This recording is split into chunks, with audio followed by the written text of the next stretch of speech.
All right, meow meows. After many false starts and many delays and going on Mark Parker's stream for a little while, I'm here. We're ready to rock and roll.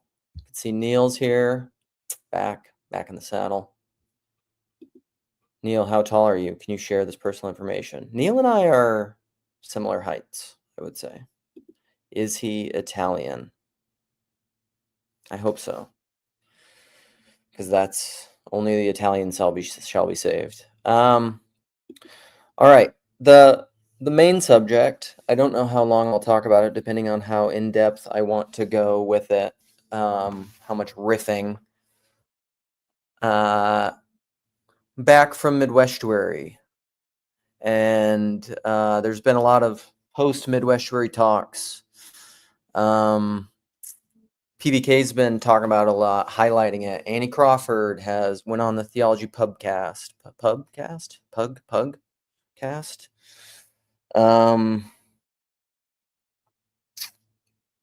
I think the more I listen to it, it's funny because I did listen once, and then PBK played it back, and good conversations are like that. I mean, I suppose it's like good art. They just keep giving. You keep seeing levels to them. They're icons, and so a good novel will change with you as you grow, because what you see in here depends a lot upon where you're standing and the kind of person you are. Luke Bingo.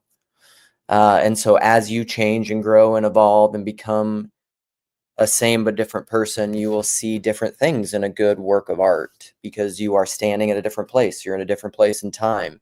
You have changed, and so therefore your salience landscape has changed. And so then when you read a work of art, you see different aspects of it. You're looking at it from a different angle, like Vervaeke's, whatever. He was talking about the water bottle at Midwestuary, and he's like, are you looking at this angle, this angle, this angle, this angle, this angle? Meow, meow. And when you've changed and grown and you're at a different place, you see things from a different angle. So this conversation was that way with these Zoomers that Seabax did. I didn't put it, should have put that in my, I don't think I put any links in my video description, but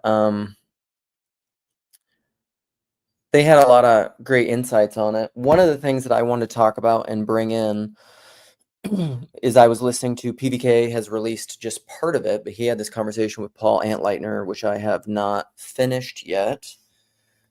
It's a members only thing, but Paul will release it at some point. And PBK just said, in talking about Midwestuary and the estuary groups there, and talking about the events that we put on, the different TLC events that we've put on, he said estuary works. And Paul stopped Paul, and he wanted to dive down into that, what that means. And that's, that's the lightsaber of what do you mean by that, or what does that mean? When you go into a deeper, whenever you're trying to figure out what does it mean, like works, to some degree, there's a utilitarian aspect to it. This works for whatever. But works always is a pointer. It's a pointer word, right? Works for what? And in a lot of conversations between people with differing worldviews, let's say, different ways of understanding the world, people will throw around that term like it works, and they mean different things by it. But Paul was pressing on it, saying, PaulAnleitner was just trying to ask Paul and say, Paul Vanderklay, Paul and Paul. He was saying, I think it's there's an implicit narrative beneath, I would say story, probably, because narratival, the difference between story and narrative to me is propositional. Narratives are propositional. I would say they lean more merely propositional, whereas a story, I like to make the distinction, includes all of that. Stories are not merely propositional. They're more in the realm of art or poetry, or a story is fundamentally an icon. A story is reality, what you're actually living. And so, dude, Skank is here. Look at that. This is early for you, buddy. So, oops, sorry. The release for the PaulAnleitner video is this weekend or early next week. And so, anyhow, there's an implied, this is probably the better way that I would say it. There's an implied faith. There's an implied mystical faith in something or someone, perhaps, when you say something works. If two people agree that something works or something is good, if they agree on any sort of transcendental, because works is, again, it's a placeholder for works how or works for what. And if something works, there's a commonality held between the two people that agree that something works. And I think that's right. I think that's true. So when people say estuary works, and it works across political lines, it works across ideological lines, it works across, and see, this is where it's tough with religious lines. I don't think it works across religious lines, because religio, right? Religio is what binds. It's like a ligament. Great Rob Bell podcast on religio, but like it's what binds. It's what holds together, like a ligament in an arm, right? Or in a shoulder. Any sort of joint has ligaments and tendons, and it's what under the surface holds the thing together to make it cohere, right? Charles Taylor. Perichoresis, maybe.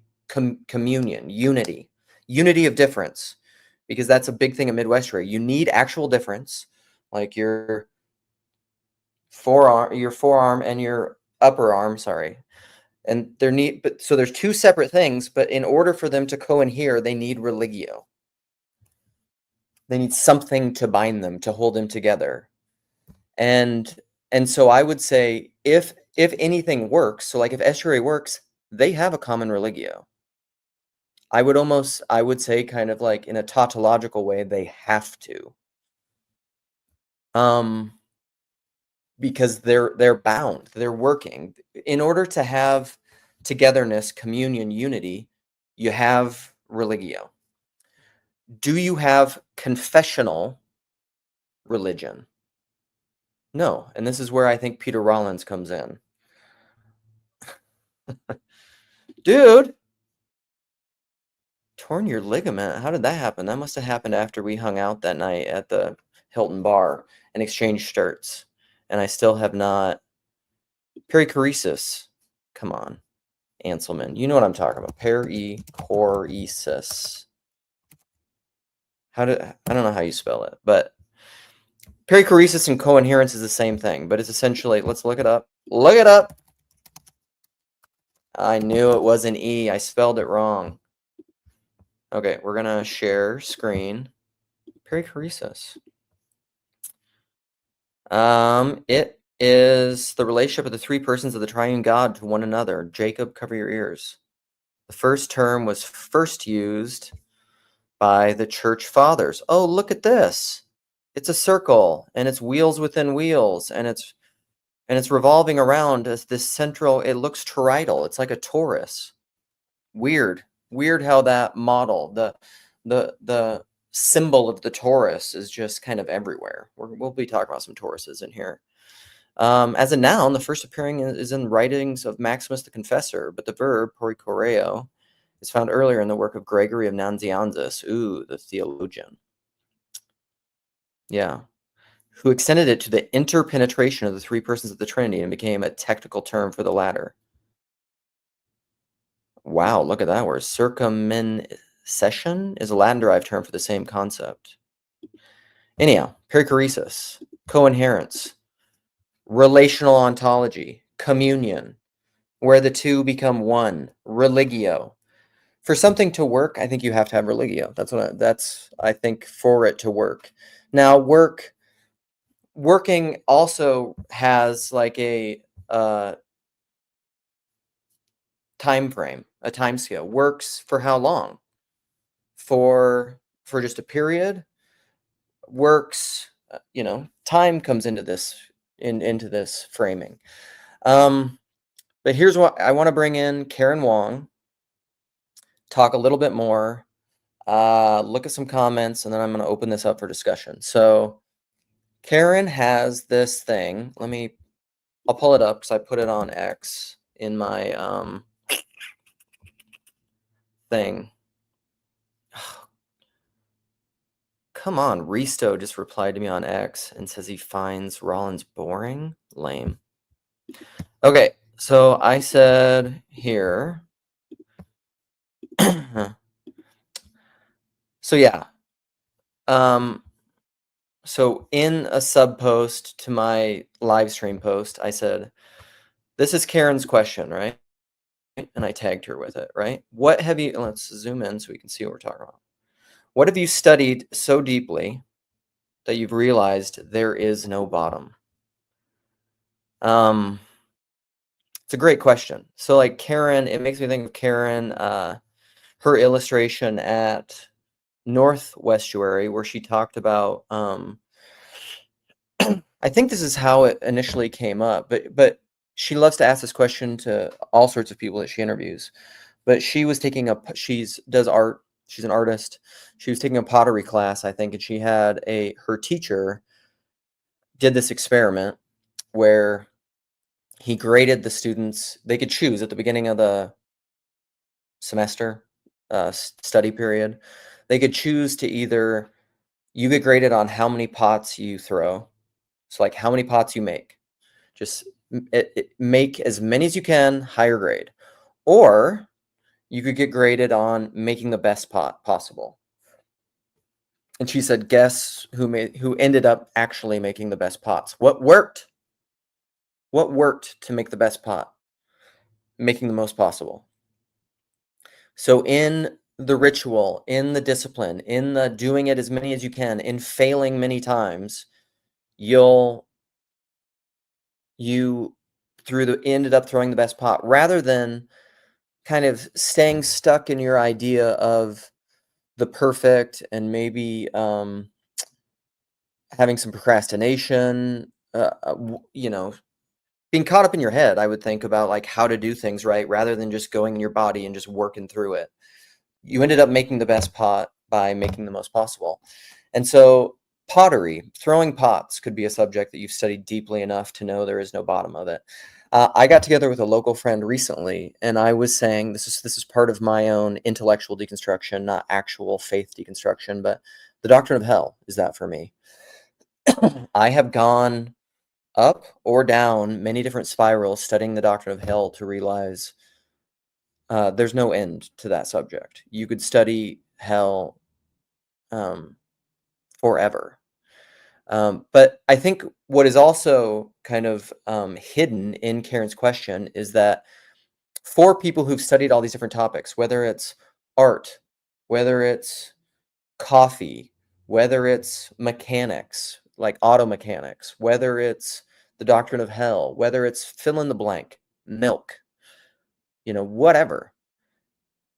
Furniture making, wood. I think of that PVK conversation. Oh, PVK, who's that guy, that Canadian dude you spoke to a little while, who's a cabinet maker, and he was talking about wood and just how deeply he's studying wood and what you can do with woods and how it affects cabinet making. And then he was researching like wood that's been submerged underwater for a long time and what that does to the wood. And it's just like you could study wood forever. This is the thing. I think you could study almost any subject and you could realize there's no bottom.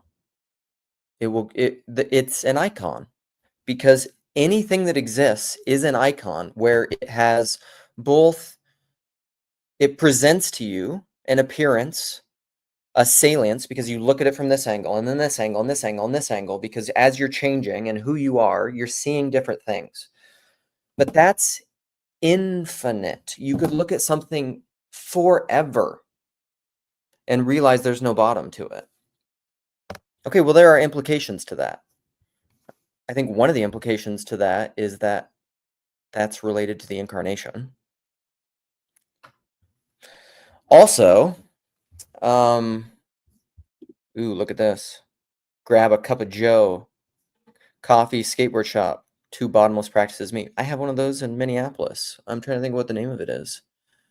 I don't live by it now. It's not a place that I go, but there's a place in South Minneapolis that's also like that. There's probably a few of them.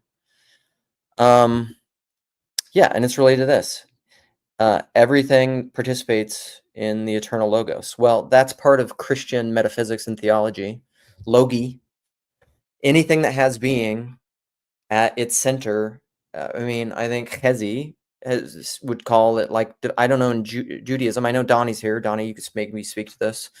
In Judaism, it's maybe like a divine spark, but it's just like anything that exists in God.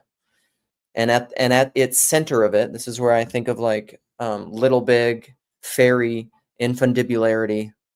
For something to be infundibular, having concentric, like a Russian nesting doll, you can go in and in and in and in and in, but just think it goes forever. It's also the torus. It's also toroidal. You go in and in and in and in and in until there's like a lack, an infinite gap of lack at the center. There is no bottom. There is no inside. That's the logi, the infinite fecundity from which everything flows. Logi Berra, yes. But this is, Risto, just, you're triggered when you mention Rob Bell, but I would say that's because you do not have the infinite fecundity to realize that there is no end to studying Rob Bell. Both what he has talked about academically, theologically, professionally, and this is to save the appearances. This is Owen Barfield. When you save the appearances, you're able to not only steelman someone, you're able to starman them, to realize that there is an intrinsic good in them, because there must be. That's what allows them to exist. This is the logi thing. And you look for that, and you spit out the bones, and you don't throw the baby out with the bathwater, and you can do that with anyone. This is an inherent belief of mine because I think the center of being is good, not bad. This is where I'm not an original sin, original guilt person, a Calvinist total depravity person. Although I acknowledge the fallenness of all things, but I believe in logi and icons at the center of everything. So all the way back, like why does Estuary work? This is why I would say I think Estuary works. Did I leave a dangling Chad, a dangling piece of this? I probably did. I think Estuary works. This is an assertion. I'll just say this. I think, because someone asked this question, like,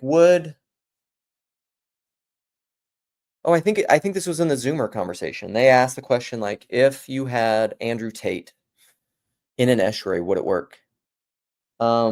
If you had different cultures, and different culture arises out of cult, out of religio, what the intrinsic, maybe implied or explicit, it could be explicit or it could be implicit, whatever the religio is of a group, from that emerges culture through shared ritual, shared propositions, shared liturgy, all that stuff is what creates culture. Now, would estuary work in a culture that was not a, let's say, Tom Holland Christian or post-Christian, implicitly Christian, because secularity, the urban monoculture, this America that we exist in, is, well, to some degree, it's Christian and not Christian, right? It kind of arose out of certain Christian principles and Christian values. People will talk about the golden rule and loving your enemy and protecting the innocent. And this is something that I know Nate's here. Nate has talked about this. Like, protecting the weak and the innocent and protecting children did not exist until Christianity. I'm just asserting what Nate has asserted before. He's like, if you assume that's just like a commonly held value in all the cultures historically throughout the world, you're wrong. And he talks about like chattel slavery. Children were just considered workers. They were not valued like intrinsically as a good in and of themselves, even if they didn't help you work. Like, children were not just valued just as parasitic, unending adolescence, in the modern world. And I'm not saying children are just that, but like largely, if you just took a modern child who isn't, let's say, like killing it in whatever sense of like working in the modern world, either becoming a good taxpayer or producing something or being creative or whatever metric you want to put on it. If they weren't doing that and they were just existing and consuming and watching screens and eating and not contributing in an ancient culture, they would not be valued. So so that's a Christian thing. So here's the question that I would posit. Would Estuary work in a culture that was not implicitly, at least implicitly Christian? And I don't know. I don't know. I can't speak to that because I think I know enough about Judaism and enough from my Jewish friends that I would know that it would seem to work, but also a lot of modern Judaism is really connected to and tethered to a lot of modern Christianity.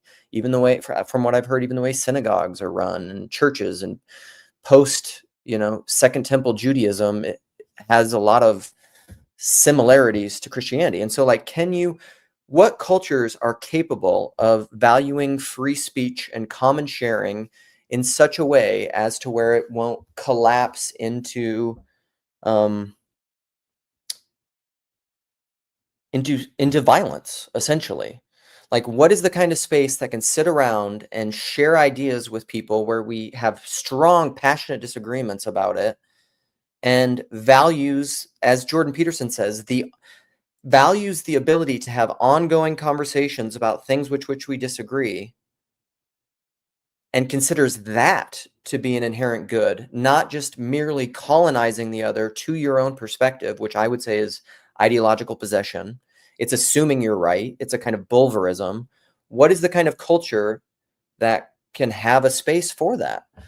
I think Christianity can, because like we've talked about on Grail Country, and Nate and I agree about this, because Christianity already is the religion that's not a confessional religion. And this is why I talk about Peter Rollins and his Church of the Contradiction, because Peter Rollins, and it's so great. I planted this seed. I think Mark Parker the other day like gave the Peter Rollins fundamentalist parable without even realizing it was the Peter Rollins one. But where he talks about the mystic and the evangelical and the fundamentalist. Anyhow, you can go find that if you want to. But the Church of the Contradiction, he defines the difference. Okay, a couple more points I'm going to open up. I said that a while ago. I just keep riffing because I keep thinking of things. Community and communion. So Peter Rollins says, I'm pretty sure he defines it this way. Community are a group of people gathered around a bounded set of common ideas. He also calls that confessional religion. And I think confessional religion, under the medium of the Gutenberg galaxy, because of the printing press and the written literal world, which I agree with Socrates, in a way it makes you forget. There's a kind of forgetting that comes when you outsource your memory to the written word. There are positives and minuses to every medium.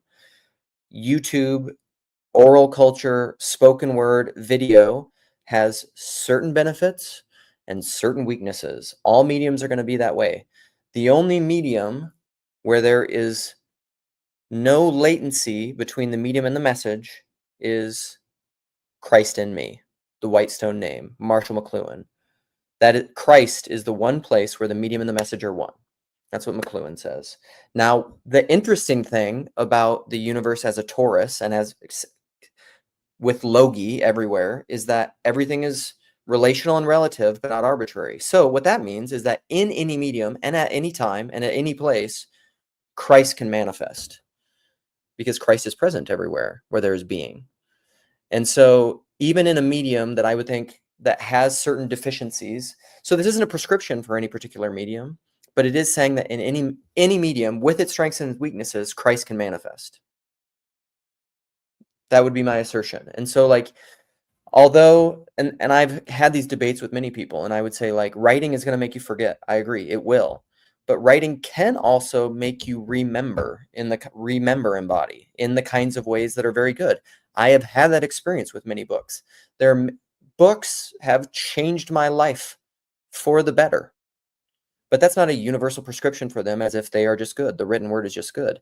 And I think all of our modern institutions are connected to the written word. I just heard, if you don't believe me, believe Jordan Hall. He was just talking about that in some video that I was sharing with people. And I was like, oh, you don't say. Because I heard him say it. What was the video? I got to show you people so you believe me. It was his conversation with Mahone McCon. Survived the meta crisis with Jordan Hall. This is what I would argue, for sure. And also, this is something we need to think about when it comes to Estuary. And this is why I think we need to listen to Zoomers and people who have grown up and who are very well experienced in these new technological mediums in ways that older generations aren't as much. Although anyone who's in TLC is somewhat involved in these mediums, because here you are, you're participating in these mediums. If you try to take Estuary, which I would argue emerged out of a medium of video, oral, podcast, Discord, new media. It is an emergent spirit out of a new media thing. If you then try to submit that spirit, that subtle body, because that's what TLC is, it's a subtle body. Estuary, it's a subtle body. You know, it has corporeal aspects because we are part of it, and then we get together in physical meet space, and that's the corporeal aspect of it, but it's a spirit who is manifesting in those bodies. If you try to then submit that to the typical kinds of ways that we have done institutions for the last 500 years in the Gutenberg way, if you try to submit it to the written word, what's going to happen? This would be my projection and assertion, and I am pretty damn confident about this, is it will fall prey to the same things that institutional collapse that we are dealing with in light of the meaning crisis and the lack of authority and trust in institutions, because they have failed us. And part of that is connected to technology, because they are beholden to confessional ideology, institutional religion. That has been probably the biggest problem with Gutenberg Galaxy institutions and the downfall of the written word is propositional tyranny, ideological possession, confessional religion, as Peter Rollins calls it. It's all the same thing. When me and Paul Tillich both said, I said this verbatim, the same quote that then I looked up that was Paul Tillich, all institutions are inherently demonic. He's talking about, I think he is talking about literary institutions that are rooted in the written word. What are going to be new institutions, and how are they going to try to be contained and policed and moderated? I don't know. I don't think anyone knows. I don't think you can know. This is like, we can try to have wisdom and apply wisdom to that, but it isn't going to be via the written word. I think if you try to do that, it will go the way of old institutions, and they won't work. It won't work, meaning it won't last. They won't cohere. The religio won't last because it's rooted in something that isn't an icon, that doesn't have infinite depth. However, this is maybe a way to redeem the written word, which is iconic knowing. If you treat anything as an icon, including a confession, it will not be an idol, and you will save the appearances.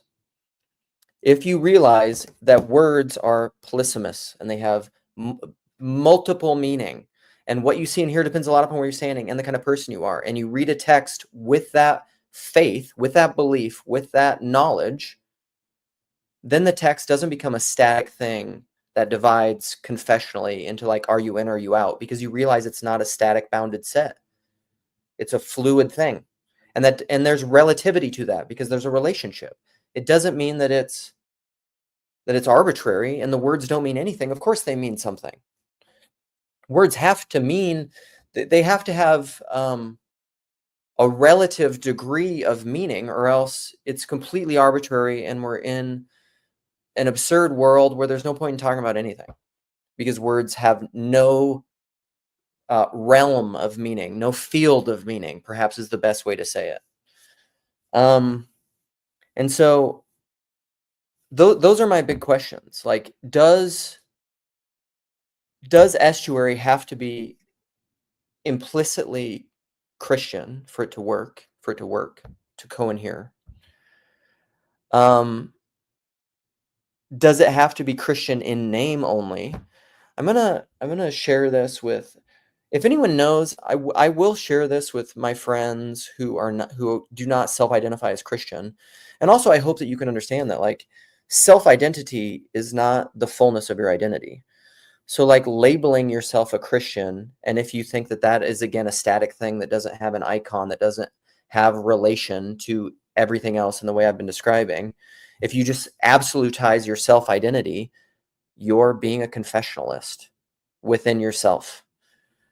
And you are thinking that it is just that you do not have that bottomless iconic relationship to your own understanding of what is a Christian, and your understanding of your self-identity to it. And again, that is bound for collapse and deconstruction. It is bound. Like it's guaranteed. If you do not have an iconic relationship to any of your knowing as you are known, this is personalist knowing, with that bottomless pit of knowledge, like Paul says about his wife. If you treat your wife as an object, and if you use their words against them, your spouse's words against them, be like, oh, but you said this, and you argue with them, like using their own words, you are acting like a confessionalist. You are trying to leverage mammon, their words against them, rather than understanding them, rather than seeking to understand, rather than having this relational reciprocal opening where you come to know them in a deeper way, in that bottomless pit, that toroidal knowledge. All right. Most of my ability to talk about any of this stuff is Peter Rollins. So like, in as much as you understand me, because you said earlier, like, I don't need Peter Rollins, I just have Luke. Well, that's because of my relationship with Peter Rollins. That is not yet as deep as I would like it, because I want connections to that dude, because he's the only speaker I really want at the Minnesota Estuary conference. So here we go. I'll close with this, and then I'll open it up. Nate, you little sweetie pie. I think you mean that as a compliment, but I'm not judging Rollins. I don't know that much about him. I think he's a great guy. Very philosophical though. Love you too, Nate. So the Minnesota conference, we have begun starting to talk about it. So within the first week of Midwestuary, we got together, a bunch of us from our local estuary, and we'll bring in more people about it. It was just the people who went to Midwestuary got together, and also one other lucky little duck. I don't know how he sneaked his way in. And we began talking about things, and we're starting to realize what's important to us, how we want our event to be a little different, to have its own particular Minnesota flavors. One of my favorite things in the world is just bringing people together. I like connecting people over shared passions. I love it because I love engaging with people about things that I love and that they love. I just think it's so great, especially when we have the same kind of religio, where there's a shared trust, where we can be, where we trust each other to say what we really think, because that's the thing. That's another thing, right? because we all say this in TLC, and PBK says this, is that none of us are able to find this in church, right? These kinds of conversations where we can have these kinds of conversations. And so we all come online to be virtually not alone where we have these conversations. And then we have these conferences and we develop Estuary where we can have these conversations. Why can't we have them in church? Why? I think it's because of confessional religion, ideological possession. I think it's because we do not have an iconic relationship with the things that we think we know. We have not fallen off of the peak of Dunning-Kruger, Mount Stupid, right? Let's talk about Dunning-Kruger. Let's look at it. Here we go. The Dunning-Kruger effect. StreamYard. Share screen. Okay. This is in French, apparently. Doesn't matter. We can still talk about it. The Dunning-Kruger effect. I'm pretty sure the axes are confidence on the vertical axis, the y-axis. And I think this is, well, competency, right? Yeah, confidence, confianza, competencia. Or is it Italian, French? What is it? Doesn't matter. So confidence and competency. And as you are ignorant to expert, right? As you do not have much competency, you look at this. It's just skyrocketing confidence, you know? You could think of this as teenagers, adolescents and teenagers. Very little experience, mucho confidence, right? And then here, you reach this point at some point. What happens? Maybe an event. Maybe some sort of event happens where Richard Rohr, get out your Luke Bingo, or Rob Bell would say, you have a liminal moment where something doesn't work. Error, right? Error manifests in the right lobe because you're just running the programming of your left brain over here, running the maps, and then all of a sudden, boom, you like run into a dead end. Literally, actually, physically, figuratively, you run into a dead end and you're like, okay, well, this map isn't working. Error. What is an error? It's a liminal moment. It's an opportunity for repentance, change, renewal, rebirth. And so this happens, the Dunning-Kruger thing right here. You have an opportunity and then boom. If you accept the opportunity and you don't drive your car into the brick wall or bang your head against the wall where it's just the gospel of just try harder, right? My map doesn't work. Well, I must just not be trying hard enough. Keep trying. If you actually repent, then what happens? You go boom and your confidence fails. Why does your confidence fail? Because it's not working. It doesn't work, right? It doesn't work for what? You maybe don't even know, but for something, it's not working for whatever your goal is, your telos, right? I want to get to, where are we going today? The mall. I want to get to the mall. This map doesn't work. Okay, so fail, repent, change course, get to the mall, works to get to the mall. What is your goal? What is our goal? To have ongoing conversations so that we can have ongoing renewing of your mind. According to what? You know, we want to renew our mind. What? According to truth, according to goodness, according to beauty, according to the good, right? That's the goal of people. But that is always Clem Snide. God is that which lies forever just beyond the limit of what we already seem to know. That's an icon. It's iconic. It is here. It is present. This is the thing of the incarnation. It is here and it is present, but it is also there. And that's what allows you to have a relationship with it. So, okay, Dunning-Kruger. You fall off the peak of Mount Stupid. You go down here and you're in whatever. This is called Mount Stupid, by the way, this peak. And then you get down here to like the Valley of Despair. Like very low confidence. I don't know anything. But you know more here, though. You know more than you knew here. You have gained some competency. But you've realized, what is this? This is the Socrates, like, what does he call it? Learned ignorance, right? I have learned my ignorance. I have learned what I thought I knew I did not yet know as I ought to know. And so I've fallen into this valley of a kind of despair because there's a little bit of kind of ego death there, right? But that's grace, man. This godly, loving discipline to knock you off of the heights of your ignorant arrogance is grace, so that you can repent and then grow into a kind of competency that actually is good for you, good for your family, good for the world, good for everyone. That's like, you have to do that to be good for the world, right? Yeah, exactly. But the reason that's true is because it's the same thing as Dunning-Kruger. They're fractally true. They're just talking about things in a different way. And yeah, is exactly right. Pilgrim's Progress. That's exactly good. Yeah, Manuel wants to show me some grace and come in and correct me. All right. I am going to look through comments. I think I've said enough, right? I mean, it's 40 minutes. I've already been talking a lot. I will post the link. When people come in, I'm going to go to the potty. I'm going to, people can come in and talk. I will pin it. And then we can chat about it. I will look at some comments. All right, let's see.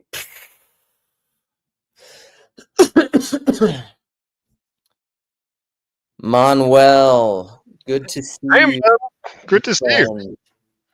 How are you? What is new? What is new? Well, the Lord is working, so we'll see Indeed. how that is going to show up. So I wanted to go through a line of questioning relating to the topic that you're choosing, right? Like, so you were talking about Estuary as an institution, right? Well, I was talking about the beginning question is in PaulAnleitner and PVK's video is PVK just said Estuary works. And so Right. then Paul said, what does that mean? What do you Well, what mean is by work? Estuary? Like, Well, so Estuary, are you asking me how I would yeah, talk about because Estuary? if we're trying to decide whether something works or not, we have to first know what we're talking about, right? Yeah. So I would say Estuary is uh, I think this is true from what I think it's a spiritual reality that manifests in particular physical groups of people when people follow the liturgies that create Estuary. Okay, so it's the fruits of the liturgy. Yeah, I think so. I think that's the way to say that. Yeah. Okay, but if estuary is a fruit, like how are we going to judge the fruit by its fruits? Um, judge the spirit by its fruits. Yeah. Also, oh, Skank's here. Ryan, I need to see your video to make sure that you're a real person and not something else before I let you in. Well, yeah. So, I mean, within Estuary, and this is what I would say is a new emergent spirit, trying to figure out what it is, because we're still having those conversations. Like Peugeot spoke about that. Hey, Ryan, sorry. You can take your video off if you want. Okay, Um, do you agree with me that in order for a spirit to be good, it has to be under God? yeah. So it has to be emanating from God. Yeah, that was my like Logi thing. Anything that Okay. exists, So yeah. an emergent spirit, by definition, is not doing that, right? Well, I don't think anything's merely emergent. Anything that it has existence is emanating and emerging simultaneously. Okay, so then it's not an emergent spirit. Well, I mean, it's just one way of looking at it. Yeah, but it's not a good way. It's just it's one. I would say it's one end of the Yeah, but field of anything that you exists. can't judge something on one side of the equation, right? Like that doesn't make any sense. I wasn't judging it. I was just talking about it as an emergent thing. I obviously think the Well, spirit is emanating. but we're still trying to figure out whether estuary is what was it good or something, right? Or has fruits If it or works. works. Well, like is working, does that mean that it's good? Well, I think that's part of it. I think when someone says it works, they are thinking that it's good. Matt, were you trying to talk? But yeah, I was just gonna throw a little, maybe like throw a little monkey wrench in the emergent spirit bit. The thing about emergent spirits is that they emerge from different things that have all at some point emerged from God. So the further down our, probably going to sound kind of Gnostic, but not down our emergent abstraction, the more ambiguous the spirits can become because they're not directly sourced from God, but 2, 3, 4 clicks removed.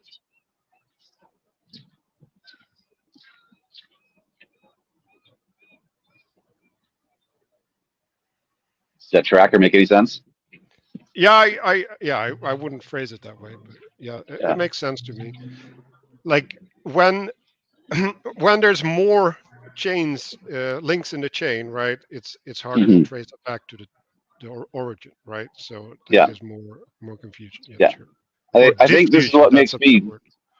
I think this is what makes me postmodern is I don't think there's a direct singular chain of being. It is spider webbing out and reconnecting in all kinds of ways. Hmm. But does that mean that there's no good, or that things No, can't be there is good? a good. It's just sometimes testing or discerning what a spirit is difficult to do because it's a spirit that emerges between, something that's say like 4 clicks removed from the divine source and 7 clicks removed from the divine source and stuff like that. Those two playing against one another, creating something else that emerges Okay, is but what makes it hard to discern whether it's good or bad or if that's a sensible category this far down the stack. okay, fair enough. Do we have means that we can avoid that problem? Turn off the internet, Hmm? go back to serfdom. Well, like if you get closer to the source, right? So if you would Uh go huh. to church, right, then you're Uh huh. like one link removed or something, or Yeah. maybe two, Hmm. right? So Yeah. that Yeah. would be Yeah. a way to avoid this problem, Yeah. Church should set your baseline by which you judge everything else. right? So we don't have to have that problem. Like that's what I'm trying to say. Oh no, it's still a problem. It's just going to church. If your church is a faithful and good practitioner of the liturgy and tapped in the logos, should make it easier. But it's still a problem, and it's Yeah, only but going to get worse the more that we that scatter is a out and different fragment. problem. Like Yeah. the Mhm. implementation of something and the distance of something are two different problems, right?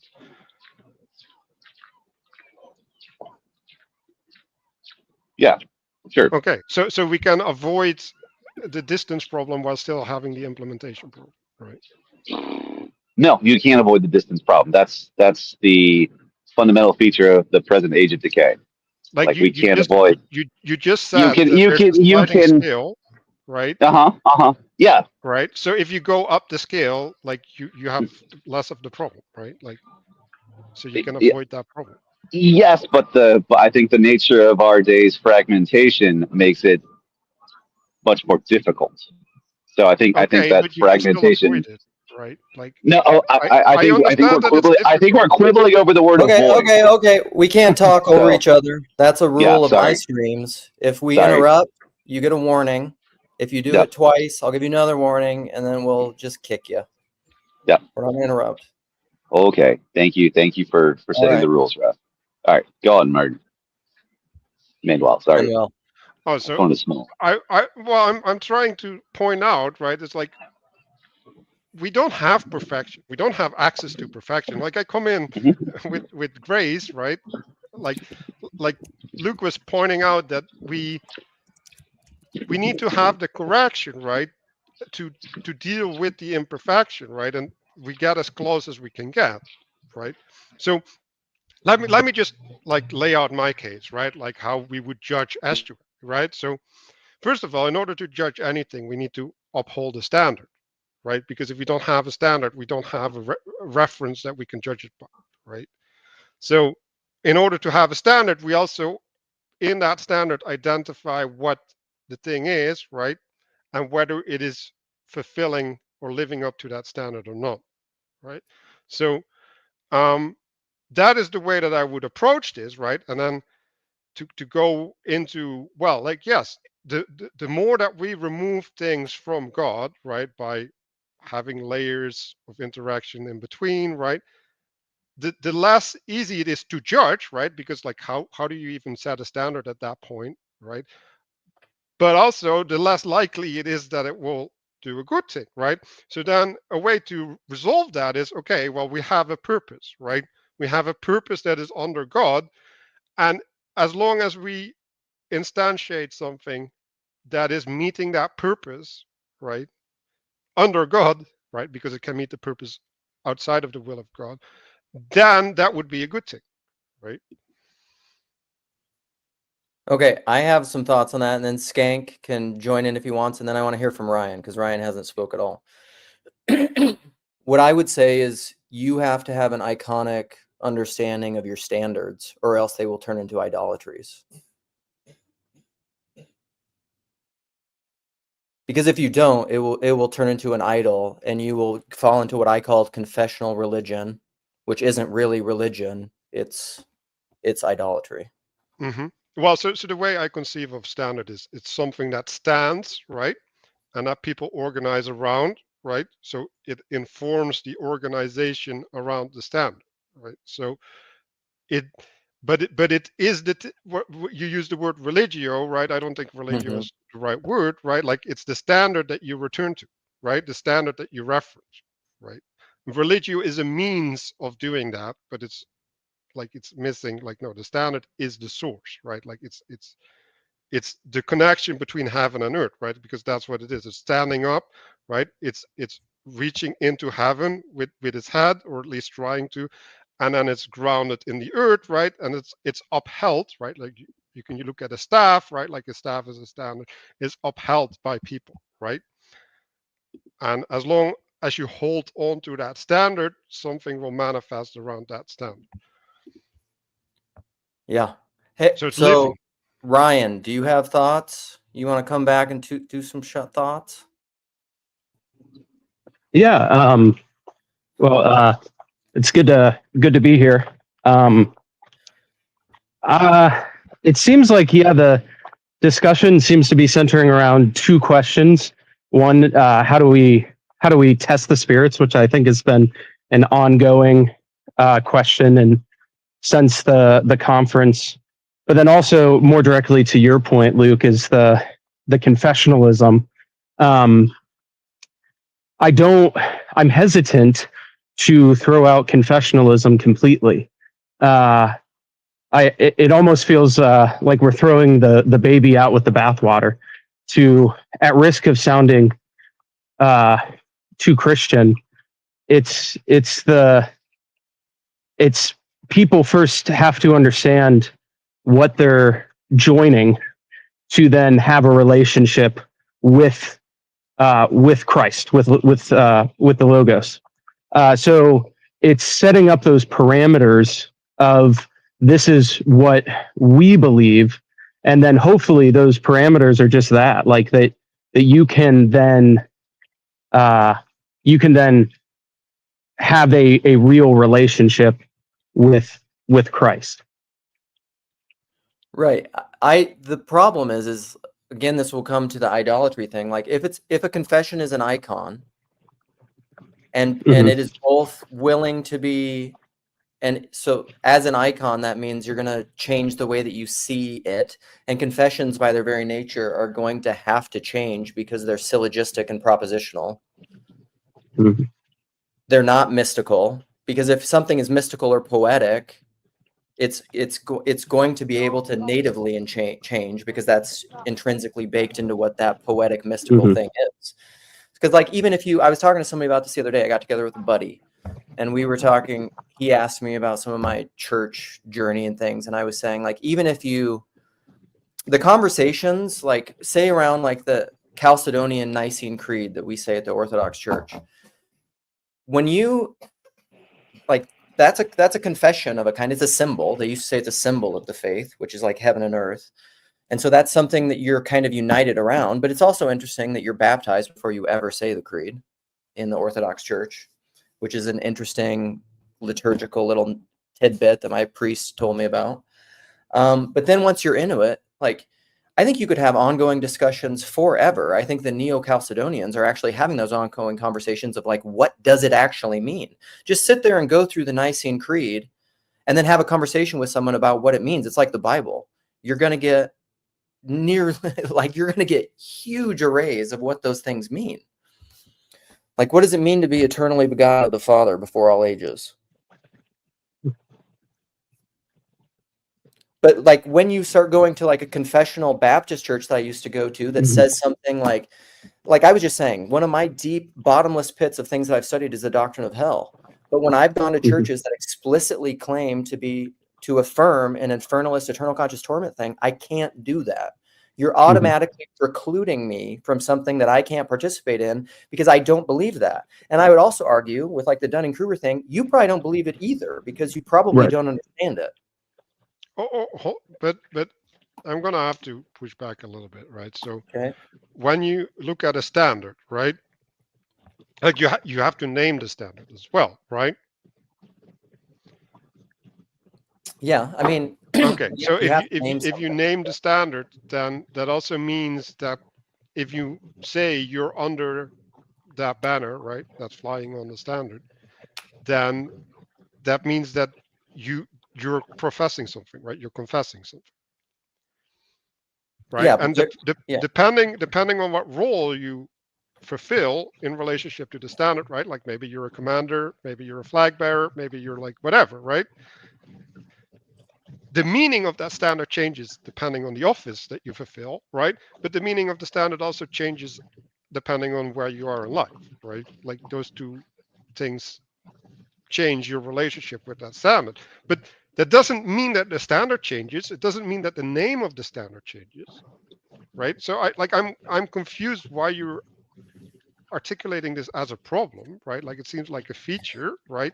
And something that is good, because if the standard was the same for the captain as for the private, then what would it mean to be a captain, right? Like the captain would be nonsensical at that point. So I'm having trouble following your illustration of like role and standards and whatever. So like, can we just stick to a particular example to illustrate it? So like okay, we can do Moses on the mountain, right?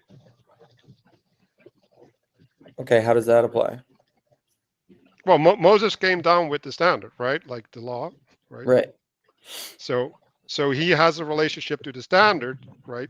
That other people couldn't follow, right? They couldn't follow him up the mountain, right? So there was different places upon the mountain that different types of people were stationed because that's how high they could get, right? So their vantage point is different, right?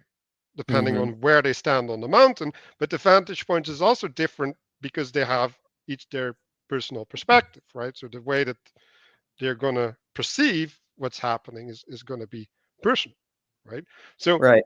But there's been ongoing conversation about the 10 Commandments within the Jewish tradition forever and what those things mean.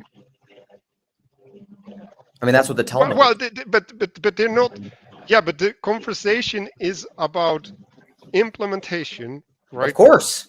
And even the implementation is only in specific domains, right? While in other domains are not in question, right? Yeah, so, that's applied wisdom. Yes. Okay, but that means, right, that you're focusing on the periphery, right? While the thing that grounds you is the center, right? The center is known, right? Like the center is clear, right? And the center should not be forsaken, right? Yes, but the center is always going to be the center is always going to be a transcendent generic thing. That's what I mean. And you're always going to have to apply that. And so you can't absolutize the generic and your own particular understanding of the generic, or else you'll exclude things that may actually be. Wait, hold on. I'm confused. I don't even know what you're saying at this point. So like, for example, like the hell topic. If you absolutize eternal conscious torment, infernalism as like the exclusive and only acceptable orthodox understanding of hell, you will exclude the other people. So rather than saying like God, so the generic, the thing that you're talking about that you can stand around, I think are things like that the Bible. No. The things that you can stand around are I the was things still that working. are true. I was still working. Okay, we got to give people time to get their thoughts out. So if you absolutize a certain understanding of hell, because there are things in the there are things that, like, when we talk generically about hell in the corner, I think most people would not disagree if they actually affirm hell. Hell is a place of justice. Like, do you believe in the justice of God? In regard to hell, I think pretty much everyone would say yes. But then how that gets applied and what they mean by it can look very different. And it comes down into like universal reconciliation, annihilationism, and infernalism.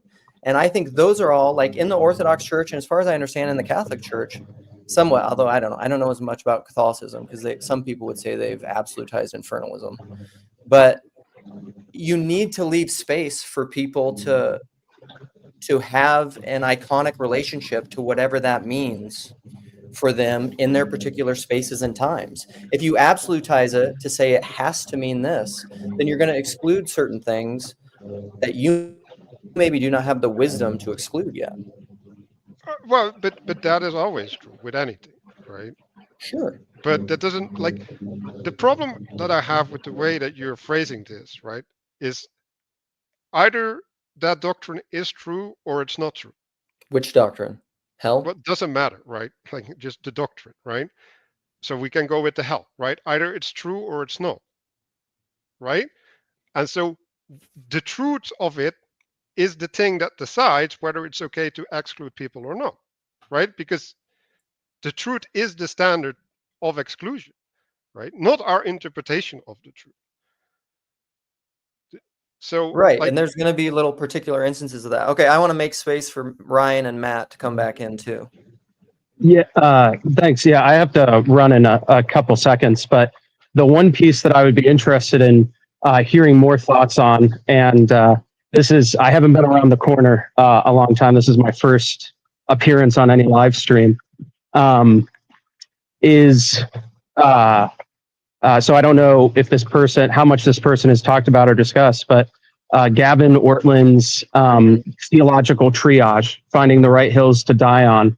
This idea of we should have 3 separate levels within confessionalism at all time, where the first level is these are the absolute, these are the things that we must agree on to be within the same community. There's the secondary issues where we form churches around, and then there's the tertiary issues that we like they do not have a profound effect on one's as profound of effect on one's life. And if we move more to a model like that, where the fundamental Baptist view is not that every single issue is a salvation issue, but that we are able to agree to disagree sometimes, I think there would be much more benefit in confessionalism.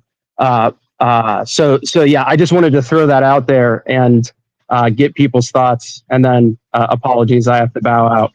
No, that's all right, man. Thank you for coming. I have I don't want to go into a whole Gavin Ortlund aside, which I'm tempted to do because like my good friend Sam Tiedemann, and one of the main people that put together Estuary, I think he's basically tried to have conversations with Gavin Ortlund for forever, and Gavin does not want to talk to him because I don't think Gavin thinks that would go well. And Gavin thinks, but that's part of my problem, right? Is Gavin has certain things that he thinks he believes that he doesn't want to talk about with somebody like Sam, because Sam is a pretty serious oppositional processing interlocutor.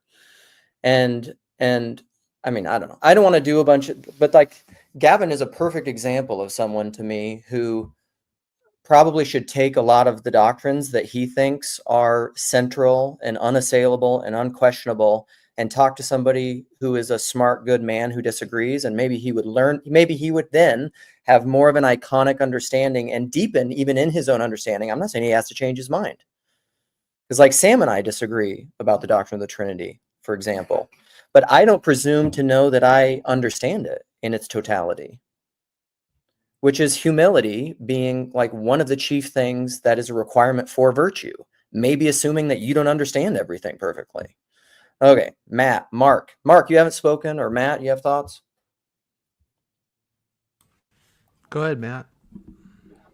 Okay. Let me throw some other framing in here and see if this muddies the waters further or not. Let's see here. So I think confessions and standards are secondary rather than primary. That's an important thing to keep in mind.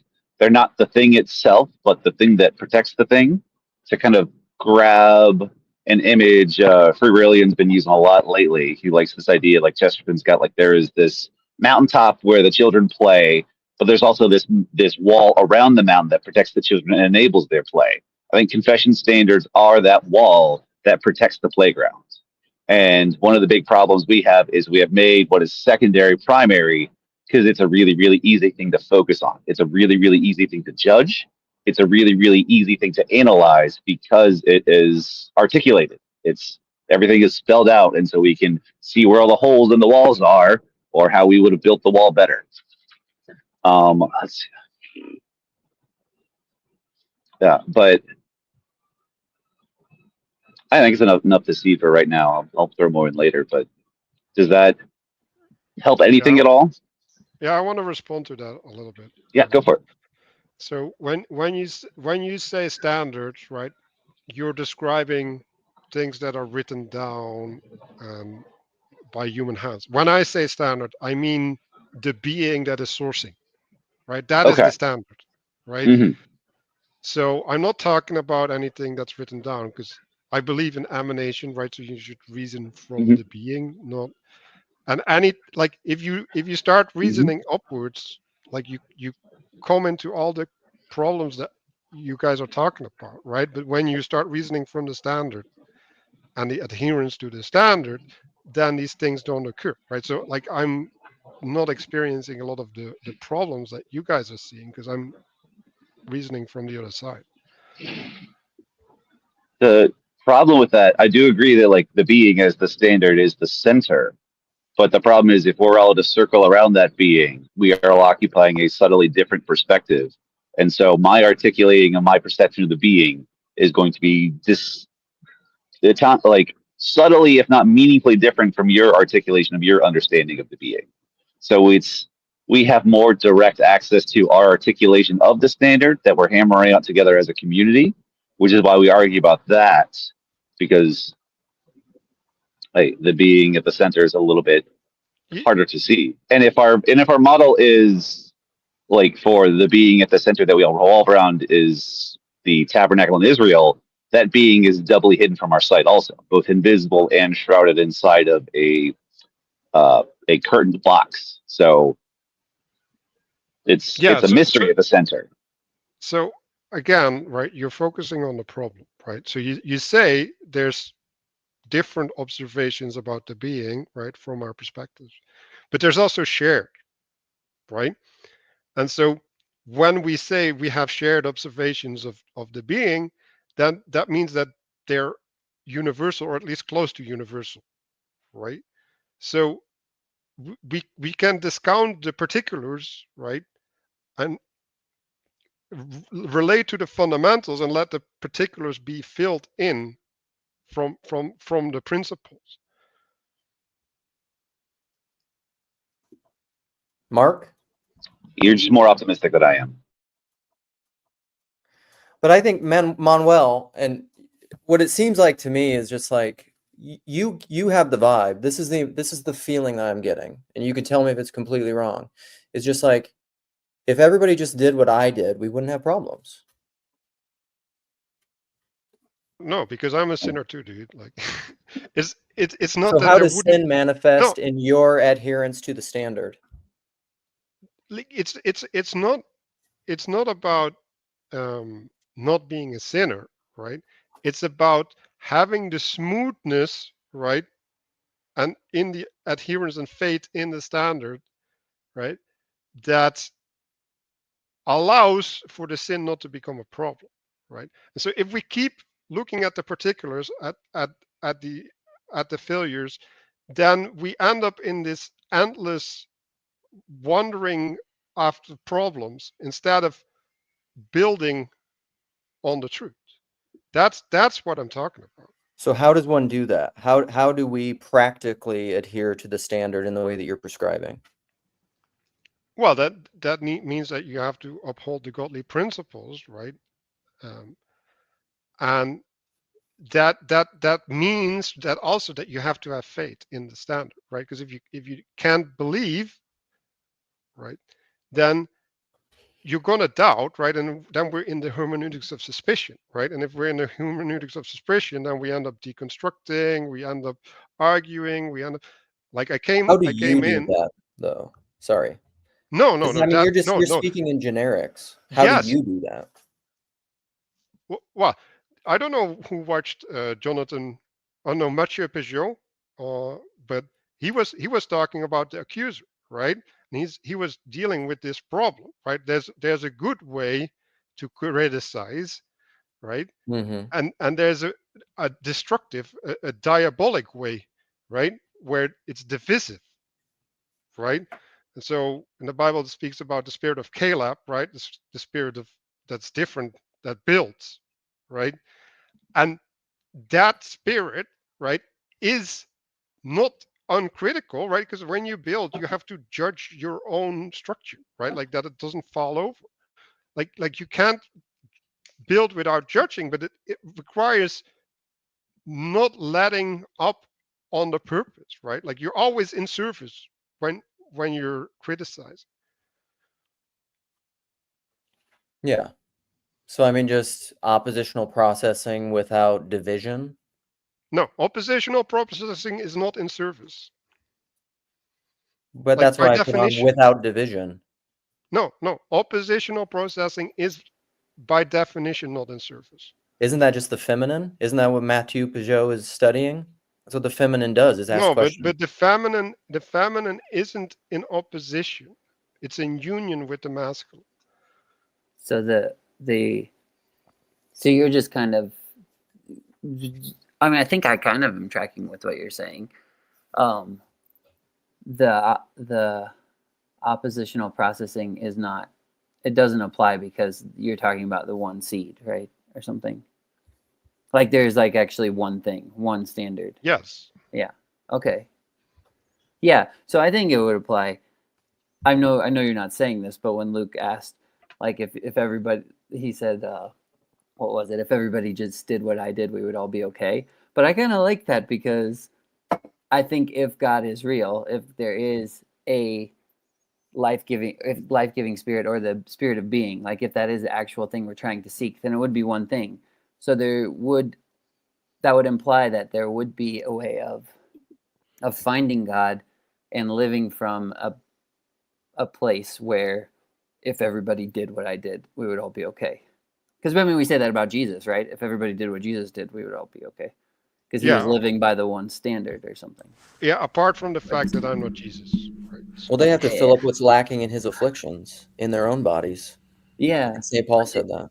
But there is I don't know, there's something to the idea that God actually is knowable that keeps you from nihilism. So the idea that there actually is a standard or a seed, that I think the oppositional processing, if I'm remembering the terms rightly, is like Manuel is actually saying in union with that one seed. Like it takes that one seed, but the seed still remains the same all the time. Like it's not like it does feel contrary to your iconic thinking, because it's just like there is actually one thing that is not changing. Like it's never changing or something. There is one true identity that is basically static. But that's why, I mean, I asked in the chat, I said, what is the one thing that's unchanging, that never changes, but is still kind of always changing because But it we allows can life to exist? yeah, we can look at ourselves, right? We are us, right? We are continuous across time, but we change, Uh-huh. Yeah. right? So this is the same thing. Like Well, there's our soul is the thing, right? That is continuous. That grants us who we are. Okay. So that's like what God does too? It's like energies and essences? Yeah, like God is outside of space and time, right? So like he doesn't And change. Well, he manifests in right. He begets himself. Like yes, but what he is coming from outside of space and time, right? So it's unaffected by the things that we are affected by, right? It doesn't work according to the same rules. That's the thing that people keep confusing, right? The eternal realm is outside of space and time, and we relate to it from space and time. So there's a translation that needs to occur between that which, like, it can't have space and time, right? Because like it's not composed of space and time. So it's the way that it gets expressed in space and time is by being given a body, right? It's by being sustained by adherence to the heavenly principle. And that's how it gets to be in space and time.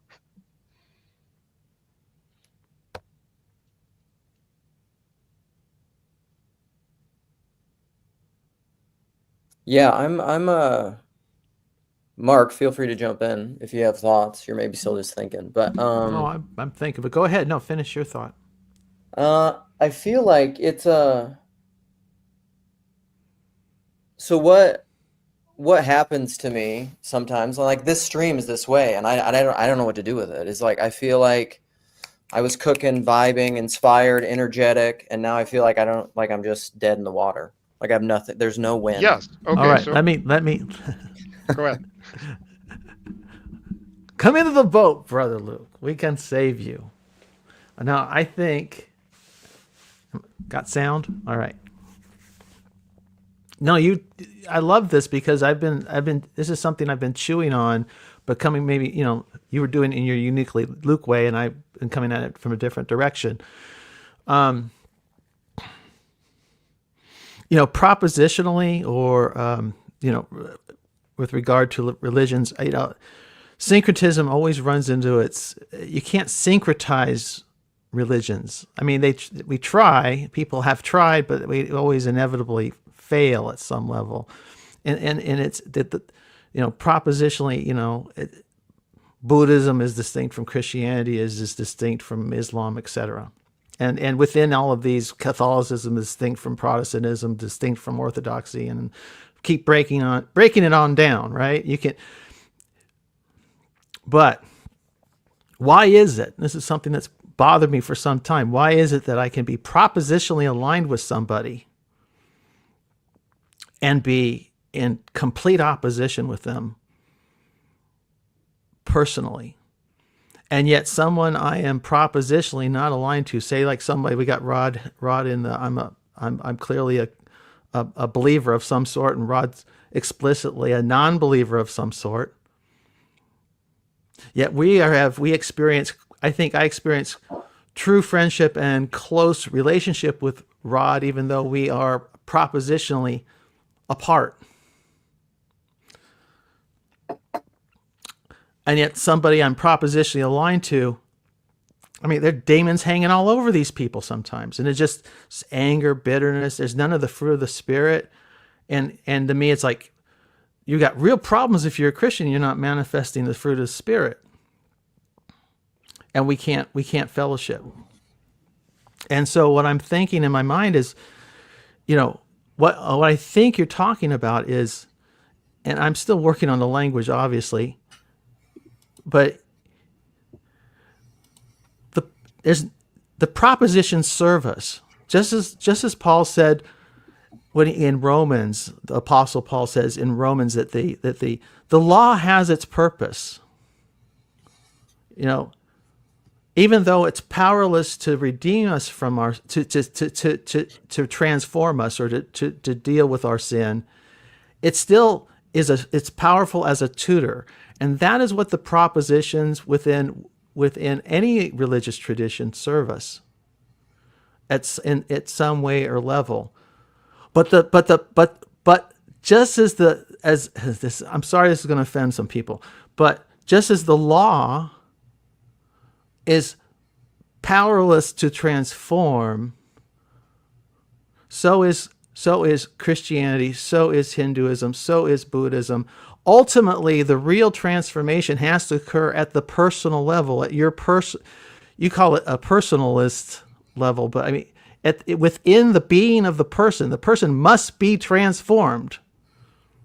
They must be born again. They must be transformed. But not everyone who says you must be born again is born again. You can confess you must be born again. You can confess the creeds. Doesn't mean the creeds the creeds are powerless to change you. It is only the Spirit of God that changes, and your willingness to give yourself to the Spirit of God.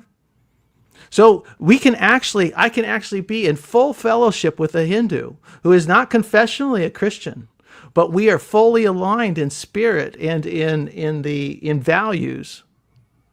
Even though his Hanuman freaks me out, man.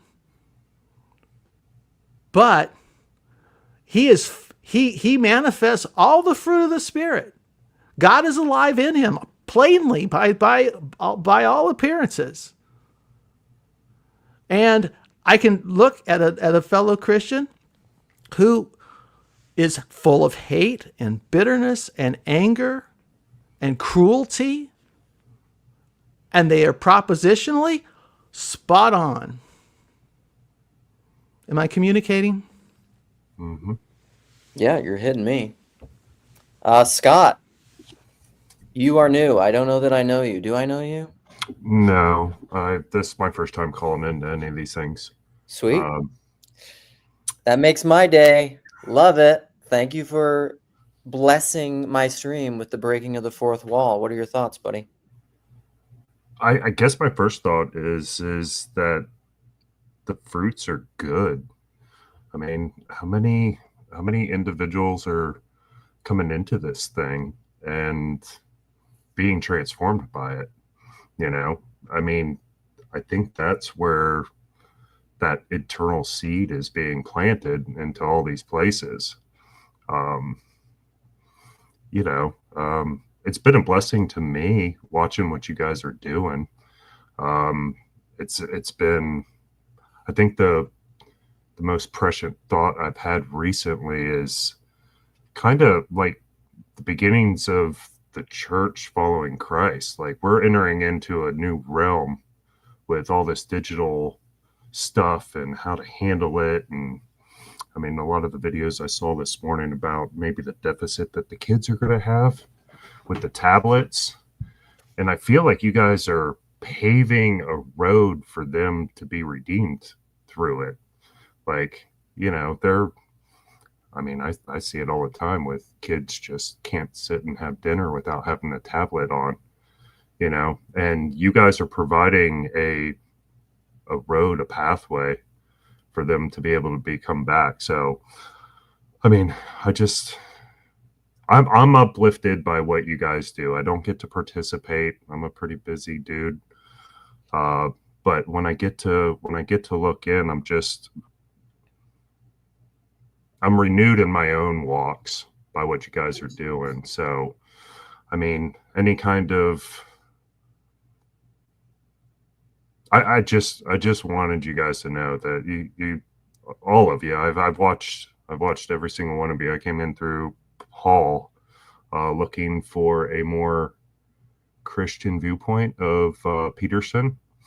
I really wanted more grounded, because I felt certain ways about what he was saying that it was impactful, but and to see what has come of that, just this thing here, you know, that you're able to then, you know, find a place, and dare I say a home, where, you know, these thoughts that are running through my head are given a language, given its due. I feel like it's turning into we're moving from milk to meat, and it's awesome. It's absolutely awesome. I got goosebumps just kind of thinking about that. And where it goes, we don't know, and that's a little scary, right? Which I think is what you're wrestling with your opening statement, is like how to make sure that it's refined and good. But that's not really our job, if I may say so. Like, he's going to take it in the direction, and probably in different directions. When I think of all the different estuaries, everybody's going to have their own flavor and their own, and that's awesome. That's the salt. That's the salt being added to the meat, right? So I know. I hope that can bring you back to a more uplifting place there, Luke. Like, keep it up, man. It's good stuff. Well, I appreciate that. Dude. Yeah, Matt, go. Yeah, I was just gonna say, like, I think that, like, what you just kind of pointed at, I can't see the names are so small. That Scott, yeah, what you just pointed at, that emerged in another recent conversation I had. I think for us, for Peterson, nihilism was the first demon that was substantially exercised. It looks like the next one is brain rot, and we should probably start by finding a nicer term for those with brain rot than brain rot. But that might be, I don't know, like the articulated enemy that we attack slantwise through all of the silly nonsense we do. Christ is finding a way to redeem our terminal onlineness for us, finding a way for us to serve others. This is great. I got words sleep and death. Those are instead of brain rot, right? People who are asleep. Oh yeah, yeah. But I wanted to read something of the Bible. This is Luke 14. No Bible on these streams. No? This is Luke stream. If you haven't memorized it, it doesn't count. No, I'm just kidding. Go ahead. So, for which of you, intending to build a tower, sitteth not down first and counted the cost, whether he has sufficient to finish it, right? So the way that I understood this, because I actually studied this today, is whenever you start something, right, you have to have a vision of finishing it, right? And then you have to have a reasonable expectation that you can reach that vision, right? Because if you're not doing that, right, let's see, after he had laid the foundation and is not able to finish it all, that all behold it and begin to mock him. And he should be mocked. So this, I mean, I think that you're pointing at the Jordan Peterson's Jacob Federecci broad criticism of TLC is that there needs to be more central planning, because if we're going to build a barn, like, it's going to collapse and we need to plan this thing. But I mean, this is where I think it's a fundamental disagreement to either agree to disagree. But like, even the estuary ideas, this is some sort of this is why Vervaeke calls it the Silk Road, or people say the hallway, or the it's a place for people to come into, like Peugeot said at the conference, which I think someone played, maybe Foxman had it on one of his clips or something, where when he was talking about the name from Peugeot's clip and naming and the whole fractal thing, is he was saying, even if you look at estuary or this little corner, it's like, it's a transitionary space where people come in and they do things, but it's not meant for building something permanent like a barn. Like, people come in here, they get ideas, they get practice, and then they can go and build barns wherever. That's always been PVK's thing. He's like, go do whatever you want. But if you want to co-opt me for your vision, I'm not going to do that. Like, I'm not here to espouse a vision, right? I'm just espousing the truth, right? Like, I've not made a proposition, right, about what to do, right? I came in here to be graceful, right? And when we're talking about whether it works, right? Well, Scott is giving a standard, right? He's saying, well, there's guidance on a road, right? And it's like, Luke, you're saying, well, we provide a playground where people can play, and it's like, well, yes, but like, good things happen on playgrounds, yes, right? But like, on every playground, good things happen, right? Like, the kid who wants to go and do drugs and find some good friends in the playground, he doesn't go and do drugs. Does that mean that the playground is good? No, it just means that good things happen when people get it, right? So that's the best playground. Sorry, thought you were done. Go on. But that doesn't say anything about the playground. Like, that's not the means by which we judge. Like, that's the problem. The best playgrounds have an element of danger to them. Otherwise, they suck. Bring back the merry-go-rounds. Maybe David, what up, buddy? David or Scott? Go ahead. Scott, go first. He was going to. So maybe this picture helps kind of what I see is this estuary and the TLC. It's more where people are coming in to the point, but then they exit out the other side, and that's where I think, Manuel, you would see more of where the standards are, right? Like this is the doorway, right? And then on the other side of the doorway is all where somebody can set up something like that on the other side. Yeah, but I want to respond to this, right? Sure. Like, sure. Maybe you have a selection bias, Maybe, I don't know. right? Like, what do you know about all the people that found the door to hell? How do you know? Right? Like, I'm not disagreeing, but I'm just like, yeah, people go to places and maybe they build things and like, great. Like, I applaud it, right? When people build things, that's good. It's better than nihilism or whatever, right? Loss of faith. But like, that's not the means by which we judge things, right? Because like, I was depressed, right? My depression made me do things. Was the depression good? No. I don't.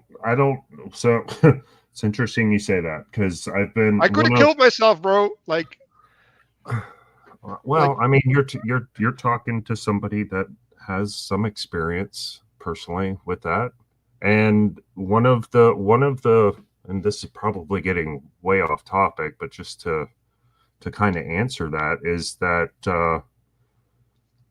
Look, I don't think it's good, just like I don't think suffering is good.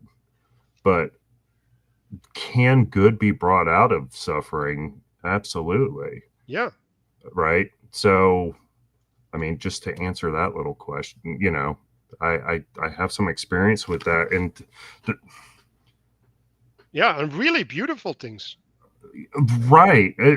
And I've said this to my son many times that some of my greatest mistakes have led to some of my greatest joys. Right? Like that's just kind of how I see this. Will some things that come through this doorway and get built ultimately be good? No, I don't think so.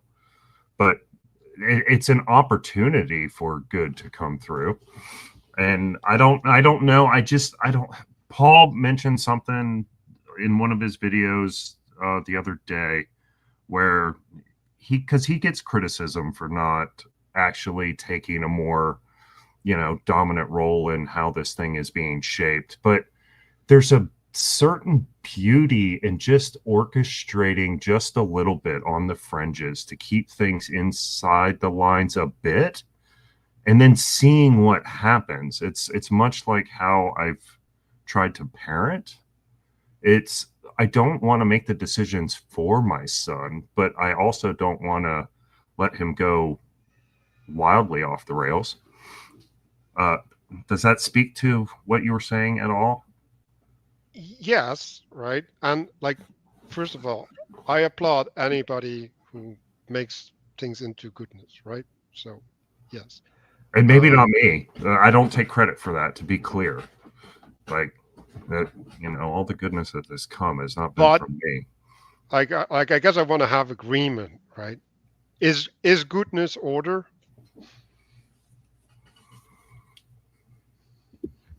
Not merely order. No, but is it order? Yes. Not all order is good, and I agree, but but that's not the question. well, what's the question then? Like Is chaos good? No. No? What about when it allows for suffering and a chance for repentance? What if you're in a disordered, too highly Is ordered the fall thing good? and chaos comes in? Huh? Is the fall good? It's a lackey for the good. Ultimately, yes. There's So- no creation without the tohu and bohu, right? Or what's the chaos that over which the Spirit of God hovered? It's David, not you're too chaos. quiet. Yeah, Taven. Your mic's too quiet, buddy. Oh no. There, you're better. Here, I'll talk like this, so I can feel like I'm being interviewed by myself, which is good. I think this is something that I'm trying to figure out right now. But within Judaism, there's a notion that God has to, the ultimate, the infinite, can't create the world, so he has to empty himself in order to create, right? And that he actually creates a personage within himself so that he can create the world. Which to me is the lamb that was sacrificed before the foundations of the world. And so on all these conversations about suffering, I believe that suffering is pre-fall. Suffering is, or even self-sacrificial love, sacrifice precedes the fall. Before there's evil, before anything else, those things get corrupted. But all you have to do to analyze whether or not suffering is good is analyze those who are incapable of experiencing pain and ask the question, are their lives better? And the answer is no, they die because of an inability to experience pain. And so we can say that there is an issue with uncaused suffering or suffering without a purpose, because it's great to know if your hand is on a stove, that's why you're experiencing pain. But if you're just, for instance, living in a culture where the food is terrible or the human interactions are awful, it would be great to know what the source of our issues are. And one of the biggest problems is that we're just experiencing pain and not knowing why we're experiencing it. So depression oftentimes is good because it's giving us information. The issue is that we don't know what that information is, right? Because I will know people who will be on psychiatric meds, personal friends of mine, and that medication is making it so that they're satisfied with horrible lives. And that if they were off these medications, they would have real issues, like they would recognize the issues that they're dealing with. So this is not to justify whatever it is that you are going through. But the issue is that those systems are in place as fundamental to maintaining us. Like, we can say something went wrong, but I don't think it's merely a byproduct of the fall. How's that? That you kind of blew my mind a lot, and I really pushed back on that. I kind of popped in the chat like suffering is bad but useful. I really, really like. I mean, look at the New Testament; it says a lot about how suffering is used, how helpful, how important it is. But I really want to. I try and make the careful distinction not to baptize suffering and call it good, because that inevitably leads to a certain kind of masochism that is not good. So it's the sort of thing, kind of like martyrdom. You should not necessarily seek it out unduly, but it has a place, but it's a secondary rather than a primary place. And so it's an inextricable part of our experience and our growth, but you got to dance very carefully with it and not essentialize it too much. So I want to give my last word and then give people last words because I got to go in a little bit. But I think ultimately the chaos, evil, the bad, the fall has to somehow cohere in God, or you're a dualist. Unless you want to make it ultimate, you're a dualist. Use a different word. Then what? Go in here. I don't know what that means. It has to resolve in God. What does that mean? In a way where it's not ultimately divided, or else you're a dualist. You believe in a dual ontology. It has to come from the same source. Yes. No, like it's the absence of the source. That's what evil is, like, or bad. Like it's literally an absence. Yeah, no, I agree. I don't think suffering is an absence of the source. Suffering is not an absence of the source. Okay, but I have to close in like 5 minutes, so I'll go back to doing my last words. You can debate this point in a long comment or something. Ooh. So, and well, I don't know. I forgot what my point was. Anyhow, other people do last words. Okay, I'll end with this. Destruction, I do think, is evil. In fact, it's the same word in Hebrew. But I don't think suffering is the same thing as destruction. And I think we feel that suffering leads to destruction, but in my mind, suffering oftentimes, it gives us information, it pushes us away from things. There's an example that's coming to mind that I just can't do, but I'll tell Matt as soon as we're done this stream. I want to play with. But yeah, pain, agony, these things, it's information. It's not destruction itself. Yeah, I think, like, especially if suffering and destruction are not linguistically distinct in the Hebrew Bible, it could be, like I said, like, you got to do this dance with what suffering is to, like, recognize its place without essentializing it. It could be that, like, Paul is doing that dance between suffering and destruction and helping us to understand in light of the revelation of the cross. He's like, well, this happened. God did that. So this changes everything. Scott, Manuel?